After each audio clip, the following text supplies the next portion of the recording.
Welcome to Popcorn Talk, featuring movie discussion, news, and interviews. Popcorn Talk, we talk movies. And now, here's Popcorn Talk's DC Movie News.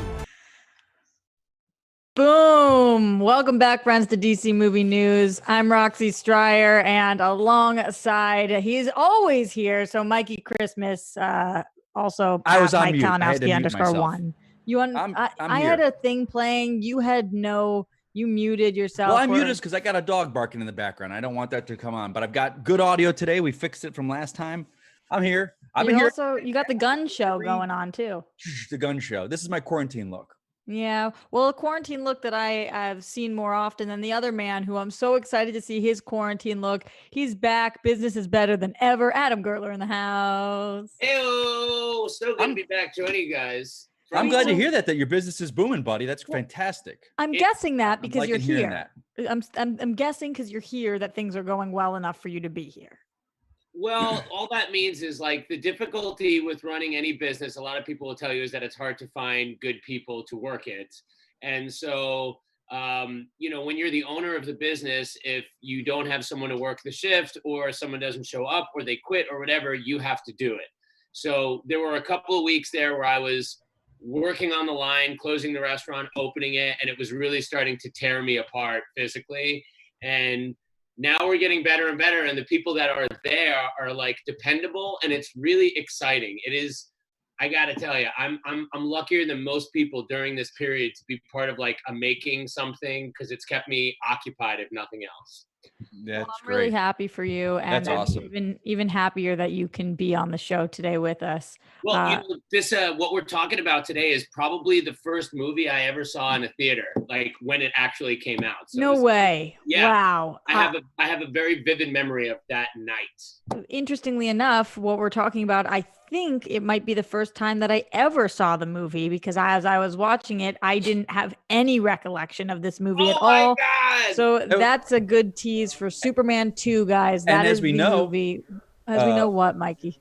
That Ryan Nelson, he thought was Superman the movie. That's right. Yeah, yes, last week he did. So, he thought they were the same, but lots of you guys with different opinions and different varying introductions to Superman 2. We also have some actual DC news this week. It's been a minute since we had some news to talk about, so we'll be going over that. I know that it's made news left, right, and center, what Robert Pattinson has been talking about. I got things to say about it routine. too. I know. I'm excited to hear that. You're protesting with your guns? Real quick though, this is Ryan in the booth. I think we're gonna need. Hi, Ryan. How you doing? I think we're gonna need some extra help today.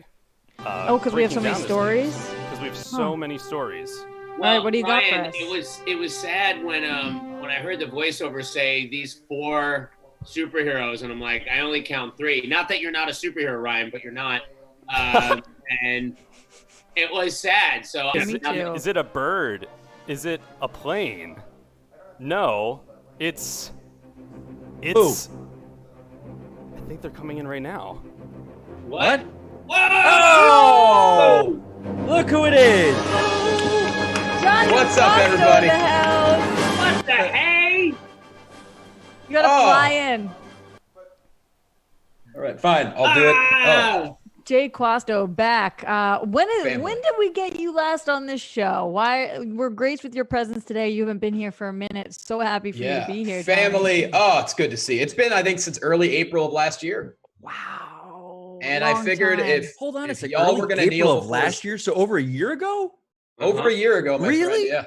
Yeah. Holy crap. Time flies when you're in quarantine. Man. Yep, and I figured if you guys had to kneel before Zod, I might as well join. Johnny, does that mean that you also have watched Superman 2? I did. I talked to Ryan, and he said, hey, if you're going to jump in, let's watch Superman 2. I said, I will do that. And so I did watch it, and boy, the story behind it, I think, is just as intriguing as the movie. But we'll get to it. Roxy, you lead the show. It's good to see everyone, and it's exciting to join you guys. Well, I actually don't know much about the story behind it, so I'm excited to hear all that from you guys. But before we get into Superman 2 talk, let's talk a little bit about what's gone on this week. And yes, there's some TV time stuff to talk about as well. Actually, there's a lot of TV time, yeah. Considering what we've had. But we'll start with Robert Pattinson, guys. He admitted to not working out during quarantine. And some people thought, good for you. And some people thought, How dare you? He made a few strong statements that I want to get to. One of them being that when they were talking about other people like Ben Affleck or Kumail Nanjiani, he said, I think if you're working out all the time, you're part of the problem. You set a precedent. No one was doing this in the 70s. Even James Dean, he wasn't exactly ripped. What do you guys make of this off the bat, that Robert Pattinson has said he's not heavily working out in quarantine? He was left with one Bosu ball and a weight from WB and his trainer, and that he can't seem to motivate himself, and it's just not the time. How are you guys feeling? Adam, thoughts on the possible Batman will have? I'll say it's easy for him to say when he's kind of ripped anyway. Like, he's maybe not jacked, but the guy is kind of shredded. And I can tell you, as someone that exercises a lot, I can never look as cut or ripped as he does. And people that don't have it naturally have to do intense dieting, intense eating. And ultimately, I say what I always say with regard to this is we trust in Matt Reeves. Robert Pattinson, he likes to troll the audience. He likes to poke at people, and he should. But Matt Reeves is not going to put a Batman on that doesn't fulfill the needs of his Batman. And Robert Pattinson is not about to risk the hundreds of millions of dollars flowing his way over the next 3 movies because he's going to be too skinny. I wouldn't take it too seriously, folks. Mikey, you said you had thoughts. Yeah. First of all, let's go back a second, because I don't ever remember big tweets or big posts about Robert Pattinson doing a massive workout routine to begin with. Like, he was not doing hey, here's Kumail Nanjiani, look at what I'm looking for Immortals. Like, they never posted pictures of him and his trainer in a gym. There were those pictures from the beach. Do you remember? But that was not him working out. That was not him, hey, busting my ass for Batman, guys. So-and-so trainer from so-and-so gym has got me going. There was never any of that. Zoe Kravitz has said, hey, my trainer's been doing this and this, and I'm doing fight training with Robert. But Pattinson never tweeted out pictures of him. And I think that's what he speaks to, of all these people that are like, look how good I look. Look at my body. I can't do this all the time, but I'm got in this marvelous way of training me and I'm killing it. He doesn't do that. And I think that's what he's speaking against. He's like, hey, I'm not body putting anyone out there. He didn't tweet any pictures of him like, look how good I look. Thank God WB's got me going on this workout regimen. I think working out for him as far as an actor is probably one of the last things he's thinking about with Batman. I don't think we ever gave crap, and people say that Michael Keaton's the best Batman of all time. They didn't say that when he had his dad bought out there as Batman. I think it's bullshit. I think there were a couple people on the internet that went, man, baby, ridiculous. You are a pathetic fandom troll. If you came at this man saying you expect it and you deserve it from Robert Pattinson, he doesn't owe us anything. We don't even know if Ben Affleck, as great a shape as he got in for that movie, was done for those 2 scenes of him working out in the gym where we showed him shirtless. His other suit, a lot of that was CG. A lot of that was sweetening. Yeah, and they even say that they sweetened it up a little bit. And there's talk that they even kind of toned him down a little bit. So it's like, I don't give a rat's ass. If we're never going to see him without his shirt on in this movie, which we don't need to see Bruce Wayne without his shirt on, I don't care. All right, let's check in with Johnny. Let's check in. Johnny, I know it's been a minute since you've had to have a hot take on this show, but you're back and talk to us. What are you thinking? Abs, no abs? How are you feeling about this? Well, first off, I'd like to know what it costs to get CGI abs. Like, that might be something I would toss a few bucks at, because I'm tired of this keto diet. It's not there yet. So I don't know. I mean, for me, I guess it all depends on what the role calls for. None of us have seen the script. Right. So we don't know how many fight scenes are in. But for me, my thought process is, you're hired for a certain job. You do whatever it takes to do that certain job. So for Pattinson to say, oh, it sets a bad precedent. Dude, these are superhero movies. Every precedent's already been set. It's 2020. I don't know what you're talking about. It sets a bad precedent. Like, no one's asking him to be Dave Bautista. But I think being in the kind of shape Chris Pratt got in for Guardians is reasonable. I mean, if you're going to be a superhero, if you're going to be Batman, who is a mortal human being who needs to be in good shape to fight, wouldn't you want to be in the best shape possible? To me, it's difficult for me to get in his mindset when we're all doing home workouts. You made a good, Johnny, you make a good point though, but to that thing, like look at Chris Pratt in Guardians, who up until that point, we had only seen him as, we knew him as the guy from Parks and Rec, who was schlubby. So he did that whole for Zero Dark 30 and get in that shape. And everyone was like, holy crap, here's the chubby guy from Parks and Rec getting serious. Guardians of the Galaxy, except for that one scene of him being, hosed down in the prison, it wouldn't have mattered how big he was. As long as he was healthy and in shape, and then also, who else did you mention in there? Batista. Not Batista. I had another point. Johnny? No. Yeah, Kumail, good for him. He got in. Yeah, that was great. Ooh. But again, that's his personal choice. And I think, I don't know, like we've seen pictures of him on set in his stunt double. His stunt double and him are going to look very similar in that bat suit in the rain on the bike. He looked great. I feel like Pat. I'm not with you guys on this one. What's your thoughts? I'm not feeling you guys on this one.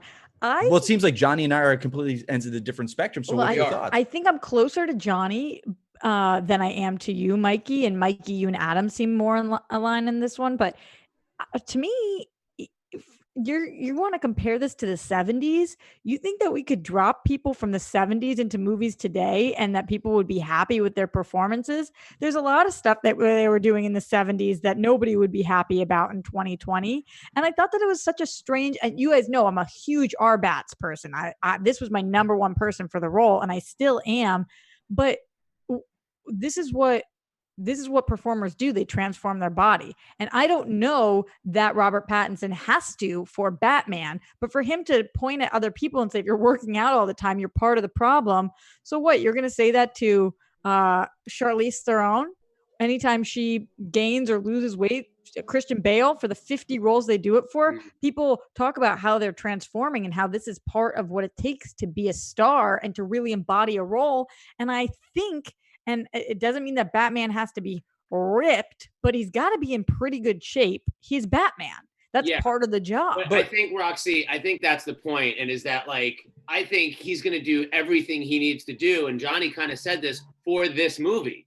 And so I think he's free to troll and to just for people to just assume that you have to look like a comic book character in real life, again, without knowing the movie they're making, is ignorant. So those people should be trolled. You don't know the movie. So, when he's talking about 70s movies, there is a grittiness, there is a reality. I hope this movie has a little bit more of that. And it's maybe not just as comic booky. Maybe it feels more lived in of a world. And Batman needs to be practically as in shape as anyone, but not necessarily ready to walk on stage in a bodybuilding contest, which are different, right? They're different skill sets, right?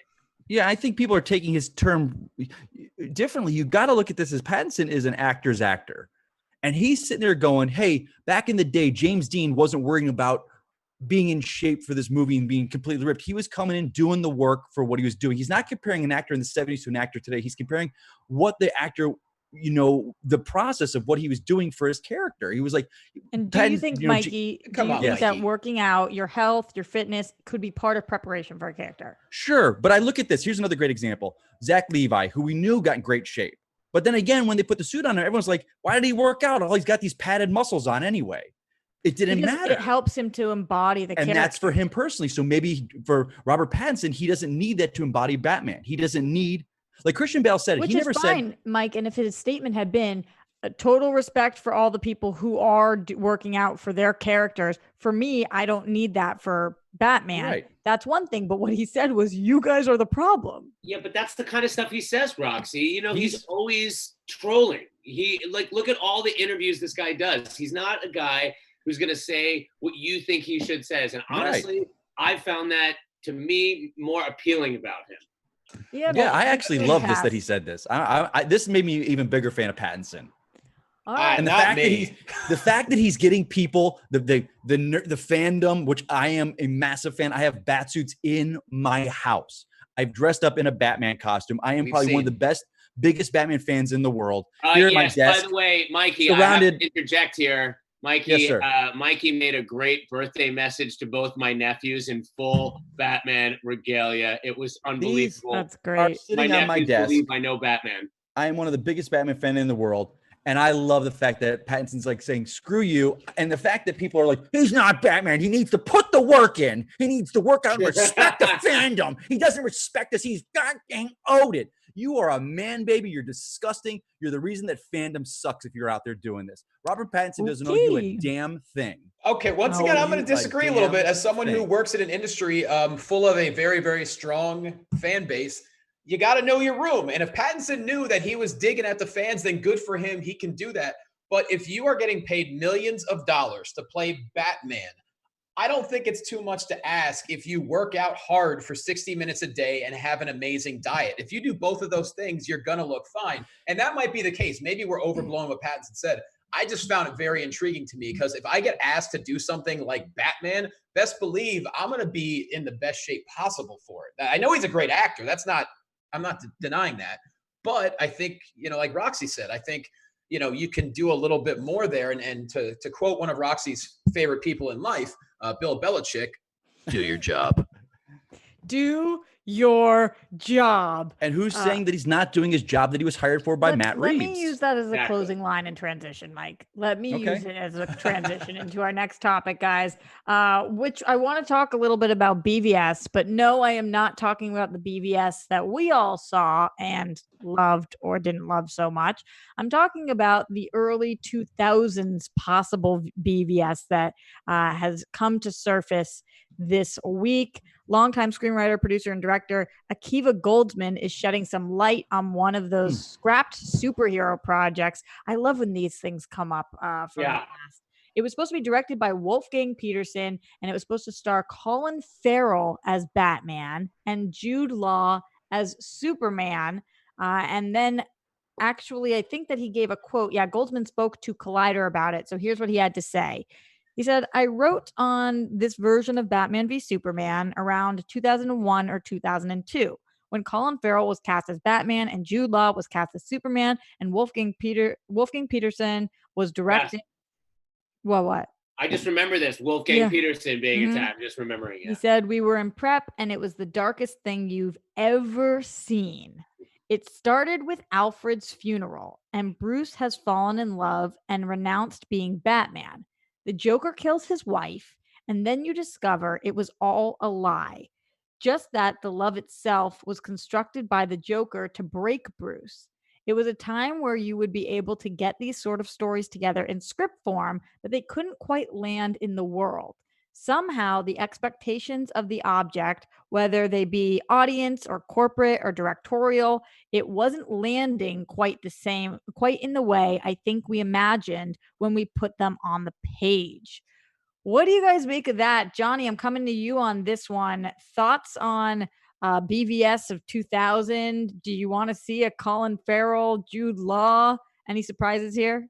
I would have been down, especially when you see what the supposed story was and how I'm a fan of superhero movies being dark as possible because, they're not real life. They're supposed to be over the top. And the fact that, Joker kills Batman's wife, but then it was all a ruse where Joker set up Batman to have his wife killed, even though she never really loved him or something to that extent. I was just like, wow, that's some evil stuff. And I'm not sure how Superman would have came into it, but I would have enjoyed it for sure. Adam, what is this intense stare that you have going on? I'm just wondering, this is a pre-MCU world, right? So before everybody was thinking about the shared universes and everything, this would have taken the studio having faith in an audience to accept a Batman non-canonically connected to Val Kilmer or Michael Keaton, but just to kind of say, hey, you get it, it's Batman, you know who Alfred is, you know who all the players are, let's go, we're going to tell this unique story. And in theory, I love that idea of being able to just tell a story without having to build up a whole backstory because you're giving the audience credit for knowing the world. But I'm not surprised it didn't happen. Mikey, what do you think of the sound of this? I have read this script. I have that script. And really?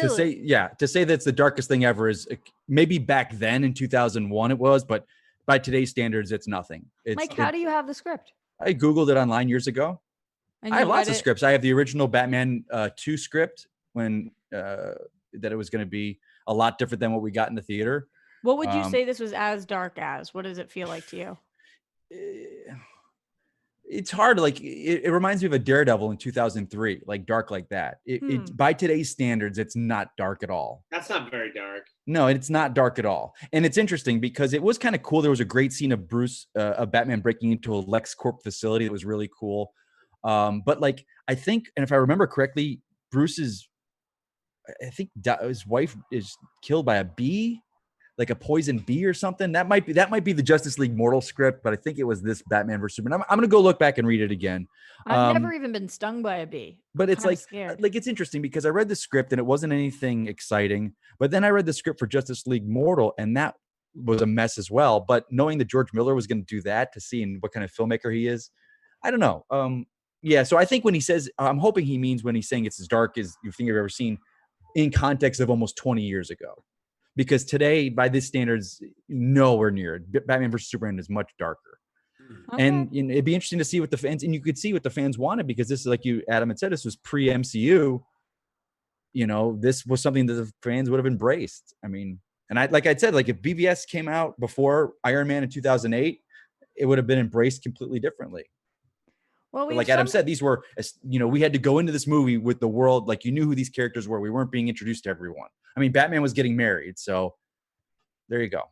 And while we're talking about bees, Roxy, you don't have to worry about bees anymore. It's all about murder hornets. So I know, that's what I hear. That's what I hear. I'm scared of the murder hornets. I'm scared of everything these days, as are many people, because there are a lot of businesses that are currently failing. But one business that is booming is DC Universe, which sees a 35% jump in readership during COVID-19. This was not surprising to me one bit, because they are, maybe it is surprising to Adam though. You said readership, but not subscriptions, right? No, readership. But I still think that they've been looking for something to drive the platform. So 35% increase in readership, you would think that would translate, no? Where did all the movies go? I don't know. I couldn't find Superman 2 on there. Was it there? There were just I feel like there were a lot of movies, and now they're all the animated movies, and there's not a lot of movies on DC Universe. They can't keep their own movies there. Yeah, I don't know what that's about. I don't know. I was sure that when we decided we were going to watch Superman 2 that it would be there. Then I typed it in. I couldn't find it. I figured I just typed it wrong. I had a hard time finding Superman 2 in general, because what do? You type in Superman, then the number 2. You type in Superman I. I tried both ways. It wasn't popping up on my thing, so I finally found it on Amazon. But yeah, I don't know. I couldn't find it on DC Universe. Adam, you looked there too? I mean, I did, and I was really hoping, especially during the time of COVID, this is when you want to just watch those comforty blanket movies. And I know that even though a studio owns a film, they essentially have to lease or rent the library for a certain amount of time. I understand there's all kinds of internal rights, even though it's all under the same AT&T, they have to, but it just seems to me that they're really shaving away at what DC Universe can do because of this HBO Max thing. And I just think it's a crime that you don't have all 4 Superman movies on DC Universe. I can't believe, it's really frustrating. And they were for a time there. Sure were, Mikey. Yeah. They absolutely. You're 100% right, and all the Batman films were as well. So I don't know. Yes. I don't know what's going on with them. Have Why you they're Not doing the that. Nolan ones, maybe, but the first. No, not the Nolan, but the original 4 in the 90s were. Yeah, Have you're you right. guys been reading comic books on DC Universe? I absolutely have. I am loving DC Universe right now, especially because the comics. I started rereading the old Batman Beyond series back from the late 90s. Yeah. So you're part of the 35%. I'm loving it. I think this app is, I love it. The comics especially. Yeah. All right, let's move on to TV time, guys, because it's always my favorite time of day. Is it? We didn't know that. Well, I don't even know during pandemic. Do we have a TV time theme song drop? There he goes. No song. Did he today. just say Sorry, no song? Oh my God, that was like the saddest whisper I've ever heard. I know. Yeah. No song today. Wish I had it on my phone. No song. Move forward. There's no song, Roxy. You're drawing too much attention to the lack of song. There's no song. Don't draw attention to it. Roxy, would this help, Roxy? Very much so. Thank you. TV time. Air horns for TV time. Actually, a few things happening in TV time this week. The CW was revealing their new slate as so many things got pushed, even non-DC related. I know we're getting Supernaturals coming to the fall, and there are tons of stuff. But Adam, looking at you for this one, because Swamp Thing going to CW? I mean, what's even happening here? How are you feeling? How does that work? I'm happy more people are going to see it. I think there's going to have to be some editing done because I think there's certainly some language and a lot of gore. People have suggested that, could this lead to a resurrection of the show? And if they brought the show back on CW, I think I'd be more upset than if it just stayed gone. Because right now the poster just says it says Swamp Thing coming 2020, the CW. And then underneath it says DC's Swamp Thing season 1 is coming this fall to the CW. Yeah. But nothing about picking it up again. No, it's really just to fill airtime because studios are all closed. Nothing's in production right now. Yeah, but based on what I saw from Swamp Thing, they're really going to have to make some major cuts to it. Right. It's not a CW. It's not fit for CW. I feel like. Well, they probably could do that easily. I mean, I guess. I don't know. I could be wrong. I don't know. I guess it feels like it takes away the essence, but Adam, I do hope it gets really good ratings and maybe they bring it back on HBO Max. But it seems like, again, this version of Swamp Thing is dead as dead can be. And the next time we see Swamp Thing will be in another iteration. I think that's for sure. Well, a show that we are all loving, Doom Patrol, season 2 premiere date on HBO Max is coming June 25th. How are you guys feeling about Doom Patrol season 2, June 25? Yeah, all for it. Why aren't you so stoked, Mikey? I thought you'd be amped on this one. I am, but that was my kind of least favorite of the shows. Not least favorite. I enjoyed them. You know me, Roxy. I'm more straightforward with my superhero stuff. Yeah, you're a Titans dude. Like Titans guy. Yeah, I'm a Titans dude. Although I'm loving Harley Quinn. So, holy God, what they get away with on that show. Jesus. Where are you at now? Still season 1 binge? I just watched the Bar Mitzvah. Oh, so good. Wait, so Mike, that's the question that I asked them about because I know, and I couldn't talk about it because I hadn't seen it yet. So I just sat there like, okay, I like the show. But Mike, what was his name? Josh Cobblepot, his nephew. He talks about, I don't want to say it on the air because it's R-rated, but oh my God, it was great. Well, you certainly couldn't say it on CW. Who's going to be watching this? Adam, are you in for Doom Patrol season 2? I was a big fan of Doom Patrol. I think what I loved so much about those first couple of series is how different they were. I thought Titans, Doom Patrol, and Swamp Thing were covering all the bases. They didn't feel like the same show like CW can feel like. And I was so excited about where that was going to go. And now it seems like it'll only go as far as HBO Max will allow it to go. But yeah, I thought it was really funny, smart writing, got a lot of critical praise. And I think when HBO Max launches, a lot of people are going to see season 1 for the first time. Yeah, that's pretty wild. That's pretty wild. Speaking of new shows that people will be seeing for the first time, though, the CW was teasing more DC animated projects on CW Seed. I don't think this comes as a surprise to people because what can you do right now when you're in quarantine? You can animate things. Yeah. Is that how it works, Johnny? That's how you. As you guys know, I'm a cartoonist myself, and this is how that's what he does in his off time. Roxy, it's funny you say this. The CW Seed. I don't know, and I don't know what it is about this this CW Seed. They don't promote this. Have you guys seen the first episode of Deathstroke? Because it was awesome. No. I was like, oh my God, this is fantastic. It's like a half hour long, and I was like, when can I see the next? Animated? It's animated. It's Deathstroke. It's great. I was like, when can I see this again? From when? I watched this back in February, I think. And I don't even know what you're talking about. There's a Deathstroke animated show on the CW. CW Seed put out a Deathstroke animated series. Yes, it's online, CW Seed. And then I was like, when can I watch the next episode? I think it comes out next year. I was like, what? I get a half-hour episode and I have to wait a year for another half-hour episode? Like, I don't know what the CW Seed, what they're trying to pull or why. Because I know we've gotten the Ray and the Freedom Fighters, Vixen. Yeah. I think Stargirl might have had one on there. And I'm like, why are you not it seems like it's throwaway content for them. And I'm like, why are you, the Deathstroke was so good. Was Manu Bennett the voice? No. And it was a different take than the Arrow guy. It was a very different, it was classic Slade Wilson. He was older. He had a wife, a daughter. It's R-rated. Chat for a second, by the way. R-rated or heavily PG-13. Mikey, I'm looking at the chat right now. We are live every single Friday, 1 p.m. Pacific time on the Popcorn Talk Network. Ivan Soto says Deathstroke episode was graphic. Oof. Yeah, and voiced by Michael Chiklis. It was great. Voiced by Michael Chiklis? That's cool. That's what he's saying. Wow. I'm telling you, this was great. Go watch it. It's like a half hour long. And I'm just pissed off. When I got done, I was like, when am I going to watch next episode? Next week? No, next year. I bet Michael Chiklis didn't work out for the role either, which is pretty disappointing. Very disappointing. It is rude of him. It's very disappointing. When someone hires you, you need to work out for it. Okay, if he was joking, then let him live in his joke. You guys are bullying now. You're bullying the bullies. Don't bully the bullies, friends. God forbid we do that. Speaking of people who don't like bullies, look at my transitions today on fire. Superman, baby. Superman is not a fan of bullies, and we see that in Superman 2. You guys ready to discuss Superman 2? Am I ever? Yeah. All right.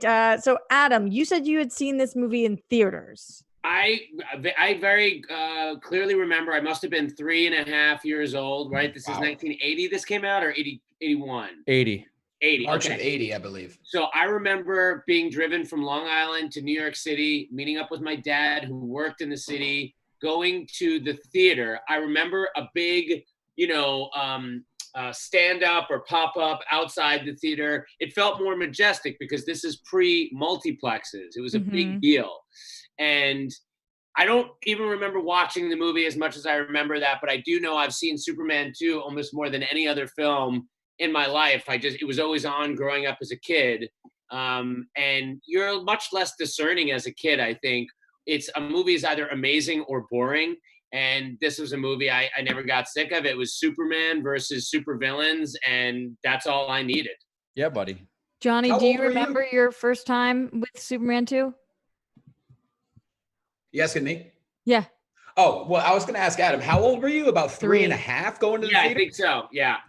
Wow. I must have had a boring childhood. I don't remember anything before like 4.5. It's one of my first memories that I can remember. I mean, it honestly is like a first memory. I can't remember anything really before that, but I mean, I've always loved these kind of characters, and like that had a huge impact on me. Plus the big deal of it, like, my mom driving into the city was not something she would do a lot. If you've ever driven in Manhattan, it is terrifying. Yeah. And it was just a huge deal. And like Superman 2, there was just a lot of majesty about it, so it stuck with me.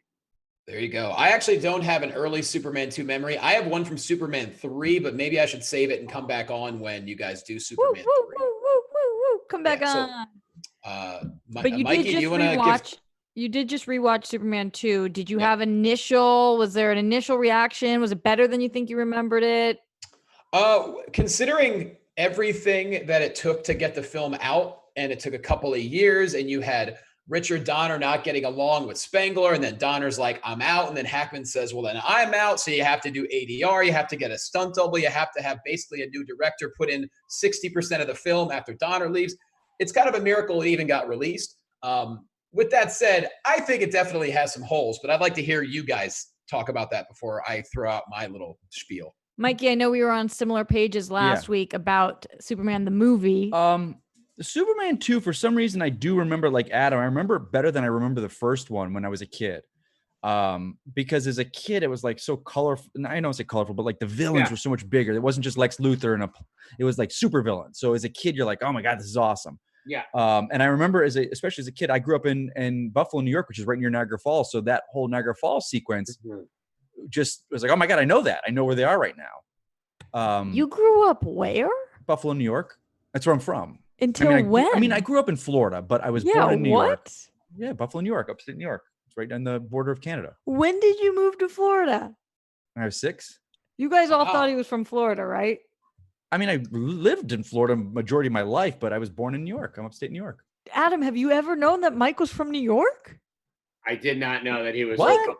You've never said that before. Yeah, and it's funny when people talk to me, they're like, "Are you from upstate?" Because your voice sounds like you're from upstate. I was like, "Yeah, I'm not from Florida." Mikey, well, we thought upstate Florida, maybe. No, please don't put me in that area. No, I'm not a Florida native, my friends. I was not born there. All right. Continue, Mikey. Yeah, but and as you get older and you hear all the drama and you watch it over and over again, and you're just like, wow, this movie's really not good at all. This movie completely disregards Superman. We talk about moving the earth back in Superman the movie. In this one, he's got a cellophane S he's throwing off his chest. He's making holograms of himself. Just completely disregards the character. And everyone that, you bring this up, like, well, that wasn't Richard Donner. That was Lester. He came in and he did that. Whatever happens. My big sticking point with this movie, and again, I do enjoy it for the charm, is and I use this all the time against people that say that Cavill and Zack Snyder didn't understand Superman. And I'm going to use a very good point like I did in Superman the movie. Superman and Christopher Reeve and Superman Henry Cavill deal with bullies in both of their movies in very different ways. Superman takes a man, Clark Kent crushes his fist into dust, this man that was bullying him, and makes a joke about it and puts him on his thing and sends him down. He's like, I'll take this to go. That's fine. He broke this man's hand and probably never used his hand again. And he destroyed the pinball machine or whatever. Right. Well, that's property damage. But this man's hand was crushed. I felt bad for the restaurant owner though. He just fixed the place up. But wait a second. Doesn't he crush Zod's hand? Doesn't the guy punch him? Yeah, because Zod crushes him, and that's when he realizes the power was turned. But that's Zod. He deserved it. This is right. Doesn't the bully just punch him and break his hand on his chest? Okay, yes, yeah, you're right. Yeah. Okay. He doesn't squeeze his hand. I think that is an important distinction. Okay, very good. Fair point. Yeah, he crushes Zod's hand to dust, and Zod deserves every inch of that. Okay, fair enough. And so the guy breaks his fist on Superman and does whatever he bruises some knuckles, Mikey. Okay, fair enough. But then he does put him on the counter and slide him down. And throws him into the well-deserved. He's physically assaulting the man. Whereas Clark Kent and Superman and Zack Snyder and Cavill dealt with a bully, and he didn't physically lay a hand on him. So, and I don't want to say this is better than that, but for people to say that Cavill and Snyder didn't understand Clark Kent is completely false, because they did. He didn't physically assault a man or use what he had to hurt someone, and the Chris Reeve version did it. So it's like, I got to go with that. Good point. But I thank you, Adam, for correcting you. You're right, because I was confusing the two.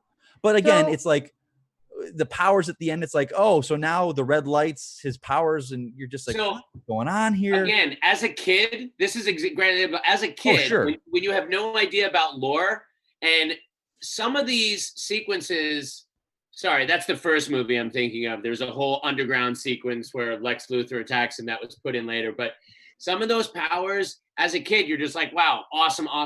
Right. It's only later that you crave canon and you crave, like, what are the rules of the world? Because then you realize if he can turn the earth back, then all of a sudden his other powers don't matter. It's like, if you can just do everything, then flying isn't that impressive. No, we're on the same page on that. I watched this for what I think was the first time, because I don't remember I thought I had previously watched it, but I must have done what Ryan did, where he thought he had watched the first one. He'd only watched the second. I must have only watched the first and not the second. Mike, I think I sent you a text last night after I watched it that said, wow, Christopher Reeve is amazing. Sure. I'm not, he's amazing in all four of them. Superman 2, not so much. This movie was rough for me. Let me tell you this, Roxy, to go for your point, and I've said this, even though 3 and 4 are terrible movies, Chris Reeve is still phenomenal in them. Yeah, he is so good. His eyes, his subtle, he's so endearing. In Niagara Falls, where he burns his hand, and she's like, let me see. He's like, no. And she realizes that he's Superman, and then he makes the transition from like, I've got to tell her, and he turns around, and his body just comes up. It's like, that's brilliant to me as a performer. Yeah. Like, he embodied, so I can't fault the movie, because I'm not attacking Chris Reeve's performance. It's the film itself. Johnny, it makes sense, the things that you were saying about what happened going into the film, because it just gets so convoluted at times. Oh man. And the villains, I mean, it's so rough. And Zod is in Much Ado About Nothing, or so, I mean, like, he is in some Shakespearean production of some very prestigious play. But I love that. I love it too. I love it. I think he's so good in it. It's what it is. But then with the world around it, like, I don't know whether I'm supposed to laugh at him and his Goonies. I don't know why is Lex so stupid? Why is Lex so dumb in this movie? He's a buffoon. He's a buffoon. He became the Otis of this movie. Yeah, he did. It just was tough. And as opposed to Superman 1, which I felt like there were plot holes and flaws, like the turning back of time with the Earth. For this one, I felt like it was 70% that and 30% shining moments. I still do really like Lois Lane in these two movies so far, though. It is definitely a better iteration. What, Johnny, you're not into her? Well, number one, add to your point about General Zod, I'd love to have a conversation with the costume designer, because if they don't admit they were influenced by the Bee Gees, they're lying, because that was flat out Bee Gees gear right there. Secondly, it's funny. I wanted to hear all your opinions first, because all three of you are way more of an expert level at DC canon and lore than I am. I'm actually shocked. I thought you guys were all going to say this movie was amazing. I watched it and I was like, yo, this, and I'm not talking about the old school green screen and the special effects. I accept the fact it was almost 40 years ago. Yeah. But boy, there were a lot of holes. I will agree. Christopher Reeve, timeless. He's amazing. I mean, he stole 2 hot dogs. We don't even care. It's not a big deal. Yeah, what is that? What was that? I don't know. He just took 2 hot dogs. I know. But Lois Lane, I'll be honest, and God rest Margot Kidder, I found Lois Lane horribly unlikable in Superman 2. See, I'm kind of with Johnny. I've never been a Margot Kidder fan. There's always just been something about her that just, I don't know. Oh, I dig her so much. I know you do, Rox. And like, there's just something about her I don't dig. And I like the carelessness, but also this is what I do. I am strapping myself underneath this elevator going up to the Eiffel Tower. That's who I am. I'll figure it out later. I'm jumping into this water. Like, I love the act first, think second aspect of her. And I really feel like she wasn't the same damsel in distress that we have ended up getting in later years with Lois Lane. Even though she needs to be rescued often, I just feel like she's ballsy as hell. Yeah. Which I love. And I also wanted to get to some things in the chat, guys, because we've got great conversation going on in here. A couple super chats coming in from Dan V900, which we really appreciate. He says, I watched the Donner cut in the last week, and it's less campy than the Lester cut. Now there are hypocrites since he's not Superman much in that movie. And just like The Dark Knight Rises, it's not great. So which one did I see? The theatrical one? I saw the Lester cut. Yes. Yeah. But you guys have all seen the Donner cut also? Yeah. So I guess I probably have never seen that. What are the big differences? It doesn't really hold together. I can't, Mikey, you have those, right? I bought them when they did the Superman Returns box set. It was like all of them. It's weird, Roxy. They put in a lot of Jor-El stuff with Marlon Brando. But it's weird. It's the CGI is not CGI, so it's this weird kind of greenish put in place. It doesn't look finished. I don't remember too much about it. It just was very pasted together. It didn't feel like the ultimate cut Batman v Superman, where it's like it was seamless. This feels like, oh, here's Donner's stuff that we inserted in. And they never said that it was going to be a finished film. This was just his work print. I don't think Donner actually worked on it, the cut. I don't think he sat down and worked on that film, worked with Donner to put it together. I don't think it's not wasn't great. The original ending of Superman 2 going to be Lois dying as opposed to the magical kiss that erased her mind? Oh, we forgot about that. That's right, the kiss. Yeah. What? Oh God Almighty! Didn't like that. Yeah, that was brutal. That was brutal. But what was well, Johnny, I don't think they could have killed her. I don't think they could have killed her because we already established that Superman could turn back the world and bring anyone back to life. But that's kind of what I was thinking about the whole movie. Now that we've established that when she jumps in the water or anything happens, I'm like, there's no stakes here because if something happens to her, he's just going to turn back time. Dan V900 also says, remember that Superman, the movie, had a different ending as a cliffhanger, and going back in time was supposed to be the end of 2. Right. Lois shoots blanks instead of burning hand in Lester's cut. Right. Oh. Well, there you go. Didn't know any of that. Didn't know any of that, also, my friend. shout out to Larry Lease, who said Superman 2 is great, way better than Tom Brady. I don't want to give you a shout out, Larry Lease, but you did give a super chat, so I will. Yeah. And he also reminds everybody to hit the like button in here. So we appreciate that too, Larry. Pimp out our stream. Hit that like button. 150 people watching live right now. Let's get those likes going. Adam, what were you saying? I just wanted to say, I know I wasn't on the talk last week where you talked about Superman 1, but, people always go back to Donner discovering the verisimilitude, making it serious, right? So this movie starts out, totally cutting out Brando, but still giving us the repeat of that sequence where the three villains are sent in the Phantom Zone. I also wanted to point out that as a child, I always thought the line, because of his English accent, "I will come for you, Jor-El, and someday your ass." I always thought he was saying your ass as a kid. So I thought that was I'm coming for your ass, Jor-El. And I thought that was weird. But then we also get the classic. Sorry, go ahead, Adam. Sorry. No. I was just gonna say, like, the whole beginning of the first movie is so serious, and I get choked up with the father just every time I even think about it. And it just lays the groundwork for a world. And this movie jumps you in way campier. And as an adult, I can realize how much more poorly made of a film it is. And I'll say this because, one, it's got one of my favorite Chris Reeve lines of all time. It's like, "Excuse me, General, would you care to step outside?" Yes. It's brilliant. But then on the other hand, like I see something like Batman, which came out 9 years later than, 11 years later. And they use, what I can't stand about the Superman movies is Metropolis. They didn't do anything to make Metropolis. It is New York City. Straight up. And I hate that. The fact that Gotham and Anton Furst, who designed Burton's, and they built $1 million Gotham City, speaks volumes of what they thought about the comic book. Like, I can't watch Superman. I'm like, this is, I mean, they have the Statue of Liberty in one scene, for God's sakes. It's like, I know they don't do anything different. So it doesn't work for me like that. And also, this is me being a continuity snob, but when Lois flies with him to the Fortress of Solitude, she brings a little purse. How does she have 9 outfit changes?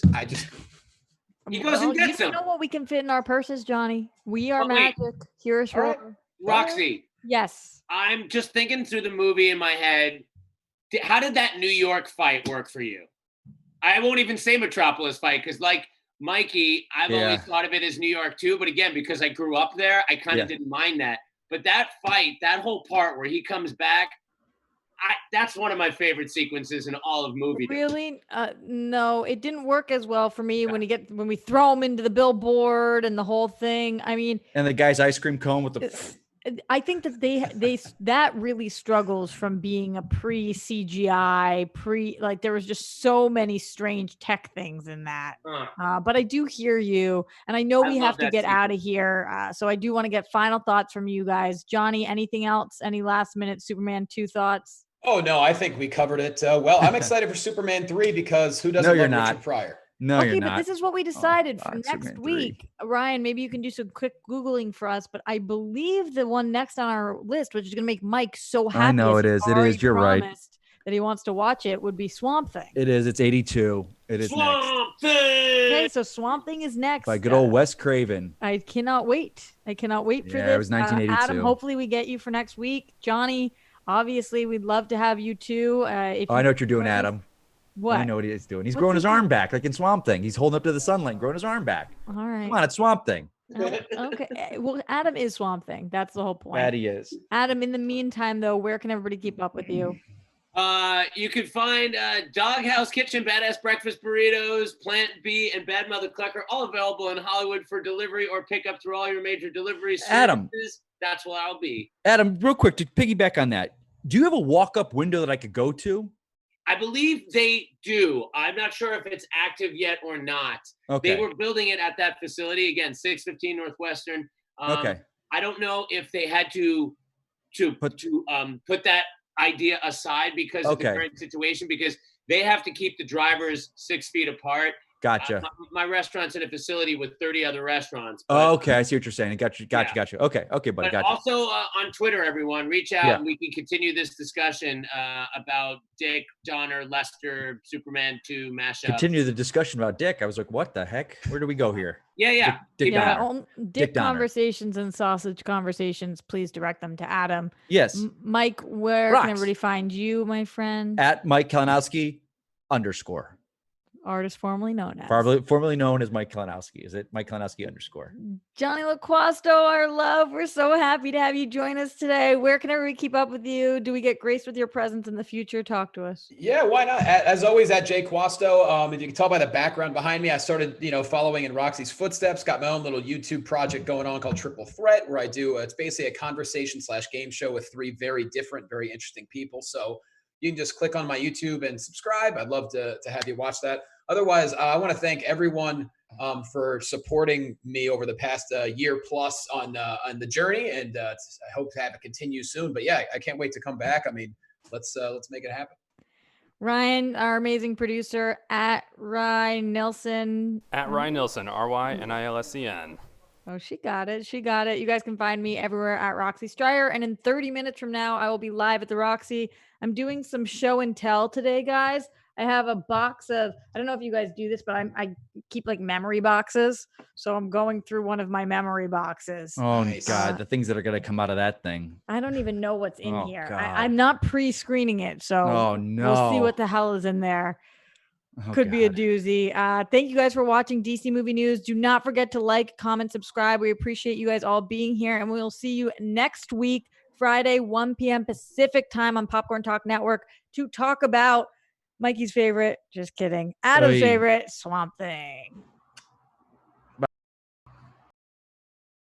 From producers Maria Menounos, Kevin Undergaro, and the entire Popcorn Talk Network, we would like to thank you for tuning in. For questions or comments, be